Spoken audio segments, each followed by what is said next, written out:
2014 March 8న రాత్రి 12:41 AM Malaysian Airlines flight MH370 239 మంది ప్రయాణికులతో Kuala Lumpur నుంచి బీజింగ్ వైపు బయలుదేరింది.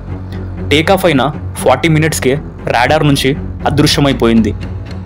ఏ ఎమర్జెన్సీ సంకేతం లేదు, ఏ SOS కాల్ కూడా లేదు, ఏ మిగిలిన ఆధారం కూడా దొరకలేదు.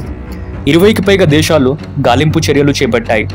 భారత మహాసముద్రం, దక్షిణ చైనా సముద్రం, మాల్దీవుల వరకు అన్వేషించారు. సంవత్సరాలు గడిచినా ఏ స్పష్టమైన ఆధారం దొరకలేదు. వెతికిన ప్రతిసారి నో రిజల్ట్స్ ఫౌండ్. ఎటువంటి ఖచ్చితమైన సమాధానం లేకపోవడంతో MH370 అవతరించింది ప్రపంచ విమానయాన చరిత్రలో అతిపెద్ద mystery. Breaking news tonight, a Malaysia Airlines flight MH370 Flight MH370 disappeared en route to Beijing.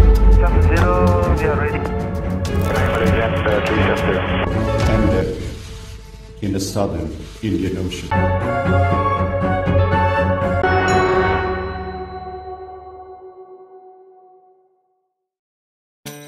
అది మార్చ్ 8 శనివారం రాత్రి 12:30 AM సమయం. కౌలాలంపూర్ ఇంటర్నేషనల్ ఎయిర్పోర్ట్లో Malaysian Airlines flight MH370 take off అవ్వడానికి రెడీగా ఉంది. ఇది ఒక రొటీన్ ఫ్లైట్. రోజు మలేషియా నుంచి బీజింగ్ వెళ్లే రొటీన్ ఫ్లైట్. మొత్తం ప్రయాణం సమయం 6 గంటలు. ఈ ఫ్లైట్ బోయింగ్ 777-200ER ప్రపంచంలోనే అత్యంత ఆధునిక మరియు భద్రతా ప్రమాణాలు ఉన్న విమానాల్లో ఇది ఒకటి. ఈ విమానంలో 239 మంది ప్రయాణికులు ఉన్నారు. 153 మంది చైనీయులు, 38 మంది మలేషియన్లు, 5 మంది భారతీయులు, ఇతర దేశాలకు చెందిన 12 మంది ప్రయాణికులు. ఈ విమానానికి పైలట్లుగా వ్యవహరించిన captain Zaharie Ahmad Shah Malaysian ఎయిర్లైన్స్లో 30 ఏళ్ల అనుభవం ఉంది. దాదాపుగా 18,000 గంటల కంటే ఎక్కువ ఫ్లయింగ్ ఎక్స్పీరియన్స్ ఉంది. కో పైలట్గా వ్యవహరించిన వ్యక్తి ఫరీక్ అబ్దుల్ హమీద్. ఇతను యువ పైలట్ అయినప్పటికీ 2700 గంటల ఫ్లయింగ్ అనుభవం ఉంది. ఇది అతని చివరి ట్రైనింగ్ ఫ్లైట్లో ఒకటి. టేకాఫ్కు ముందు విమానాన్ని అనేక విధాలుగా పరిశీలించారు. విమాన లాగ్బుక్ కరెక్టుగానే ఉంది. ఎటువంటి సాంకేతిక లోపం లేదు. ఇంజన్, ఫ్యూయల్, హైడ్రాలిక్స్ అన్నీ సరిగ్గానే ఉన్నాయి. కమ్యూనికేషన్ సిస్టమ్ ఎటువంటి లోపం లేకుండా పనిచేస్తున్నాయి. వాతావరణం స్పష్టంగా ఉంది. ఎటువంటి తుఫాను లేదు. ఎయిర్ ట్రాఫిక్ కంట్రోల్తో అన్ని క్లియర్గానే కనెక్ట్ అయ్యాయి. అది సమయం 12:41 AM. MH370 విజయవంతంగా టేకాఫ్ అయింది. విమానంలో అన్ని సాధారణంగానే సాగుతున్నాయి. అది సమయం 1:19 AM. మలేషియా ATCకి చివరి మెసేజ్ వచ్చింది. ATC ఇలా అడుగుతుంది: MH370 మలేషియా వైమానిక పరిధిని వదిలి వియత్నాంలో హోచిమిన్ ATC పరిధిలోకి ప్రవేశించనుంది. దయచేసి కన్ఫర్మ్ చేయండి. MH370 కెప్టెన్ జహరీ ఇలా అంటాడు: గుడ్ నైట్ మలేషియన్ 370. ఈ గుడ్ నైట్ మాటలు MH370 నుండి వచ్చిన చివరి అధికారిక సందేశం. అది సమయం 1:22 AM. వియత్నాం ATC ఫ్లైట్ను ట్రాక్ చేయలేదు. 1:30 AMకి సివిలియన్ రాడార్ MH370ని పూర్తిగా కోల్పోయింది. ఈ నిమిషం నుంచి MH370 అదృశ్యం మిస్టరీగా మారింది. సమయం 1:22 AM నుంచి అసలు మిస్టరీ మొదలైంది. ATC నుంచి సంప్రదింపులు ఆగిపోయాయి. ట్రాన్స్పాండర్ కట్ అయిపోయింది. రేడియో ద్వారా ఏ సంకేతాలు లేవు. కానీ మిలిటరీ రాడార్ మాత్రం ఒక అద్భుతమైన విషయాన్ని గమనించింది. అదే MH370 వియత్నాం వైపు వెళ్లాల్సినది విమానం తిరిగి మలేషియా దిశలో తిరిగింది. ఈ దిశ మార్చుకున్న తర్వాత MH370 అండమాన్ నికోబార్ ఐలాండ్ వైపుకు వెళ్ళినట్టు మిలిటరీ రాడార్ గమనించింది. ఇక్కడే అసలైన మిస్టరీ మొదలైంది. అది సమయం 2:22 AM. మిలిటరీ రాడార్ MH370ను ఇకపై ట్రాక్ చేయలేకపోయింది. అప్పటికి విమానం అండమాన్ నికోబార్ ఐలాండ్ను దాటినట్టు అనుమానం వ్యక్తమయ్యాయి. సాధారణంగా ఒక విమానం ఎక్కడుందో తెలుసుకోవడానికి ATC రాడార్లు, GPS ట్రాకింగ్ ట్రాన్స్పాండర్లు ఉపయోగిస్తారు.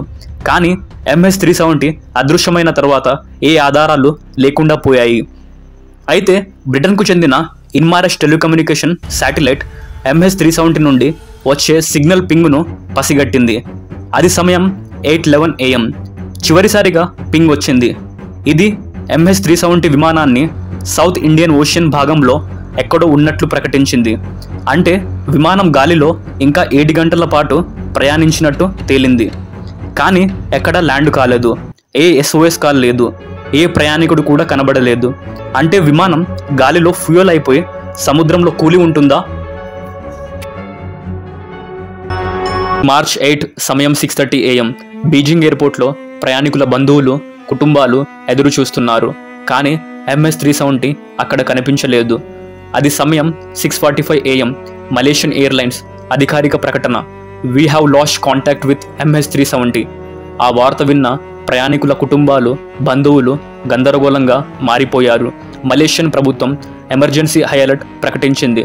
దాదాపుగా 20కి పైగా దేశాలు MS-370 కోసం వెతకడం ప్రారంభించారు.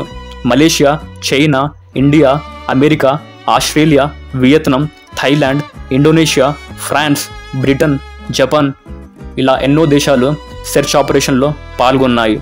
ప్రధాన సెర్చ్ ప్రాంతాల్లో దక్షిణ చైనా సముద్రం, అండమాన్ సముద్రం, Indian ocean in western side and మాల్దీవులు. శాటిలైట్ డాటా ఆధారంగా వెతికినప్పటికీ no results. Radar and black box ఆధారంగా వెతికినప్పటికీ నో రిజల్ట్స్.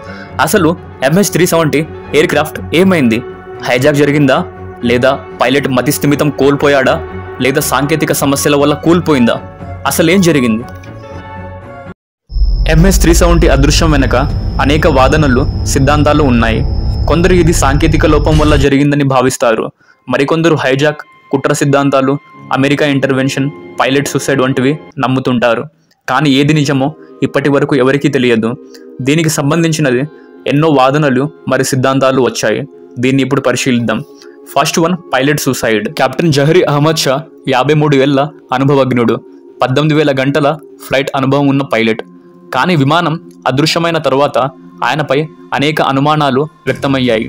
MS-370 దిశ ఒక్కసారిగా మలయ ద్వీపకల్పం వైపు మారడం ఇదే అసలు అనుమానానికి దారితీసింది.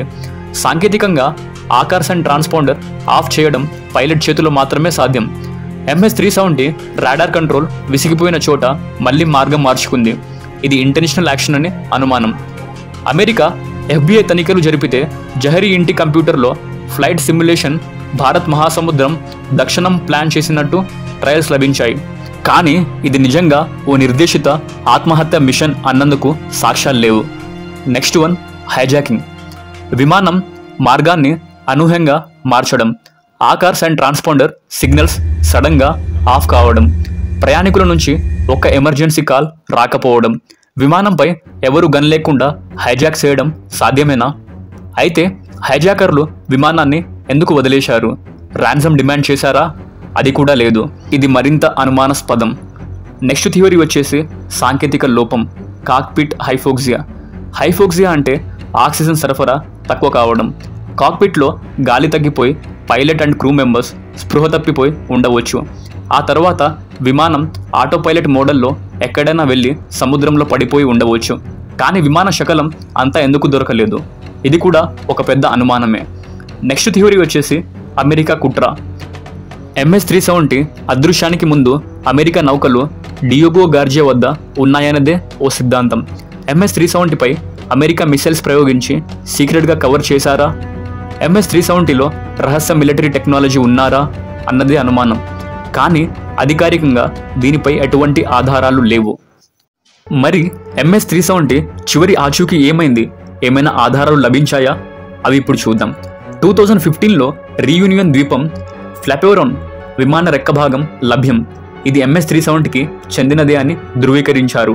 కానీ మిగతా శకలాలు దొరకలేదు. 2016లో మోసాంబిక్ తీరంలో చిన్న శకలాలు లభించాయి. 2017లో మడగాస్కర్, మారిషన్ వద్ద కొన్ని తక్కువ పరిమాణం ఉన్న శకలాలు దొరికాయి.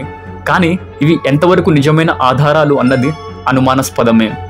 భవిష్యత్తులో MS-370 శోధన ఎలా ఉండబోతుంది?